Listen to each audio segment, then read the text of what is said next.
তিনি যখন ক্রিজে নামতেন তখন গ্যালারি থেকে শুরু করে টিভি পর্দা, রান্নাঘর থেকে চায়ের দোকান, সব বয়সী দর্শকের চোখ থাকত খেলার মাঠের দিকে। তাদের সবার মনে একটাই ধারণা ছিল, এই বুঝি বল দেখব আকাশে। হ্যাঁ বন্ধুরা, আপনারা ঠিকই ধরেছেন, বলছি পাকিস্তানের সাবেক ক্রিকেটার শহীদ আফ্রিদির কথা, যাকে বুম বুম আফ্রিদি বলেও ডাকা হতো। শহীদ আফ্রিদি 1996 সাল থেকে 2018 পর্যন্ত পাকিস্তানের হয়ে মোট 27টি টেস্ট ম্যাচ, 398টি ওয়ানডে ম্যাচ এবং 99টি টি-20 ম্যাচ খেলেছেন। 1996 সালের 2রা অক্টোবর কেনিয়ার বিপক্ষে টেস্ট ক্রিকেটে এবং 1998 সালের 22শে অক্টোবর অস্ট্রেলিয়ার বিপক্ষে ওয়ানডে ক্রিকেটে তার অভিষেক ঘটে। একজন সফল অলরাউন্ডার হিসেবে আফ্রিদি তার সামঞ্জস্যপূর্ণ বোলিং এবং আগ্রাসী ব্যাটিং স্টাইলের জন্য সমাদৃত ছিলেন।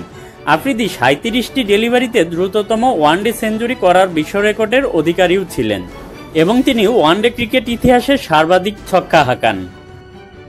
শহীদ আফ্রিদি 1996 সালে শ্রীলঙ্কার বিপক্ষে 37 বলে 100 রান করে দ্রুততম সেঞ্চুরির রেকর্ডটি গড়েন, যা 18 বছর ধরে স্থায়ী ছিল। তার এই রেকর্ডটি বর্তমানে একদিনের আন্তর্জাতিক ক্রিকেটে পাকিস্তানের সবচেয়ে দ্রুততম সেঞ্চুরির রেকর্ড।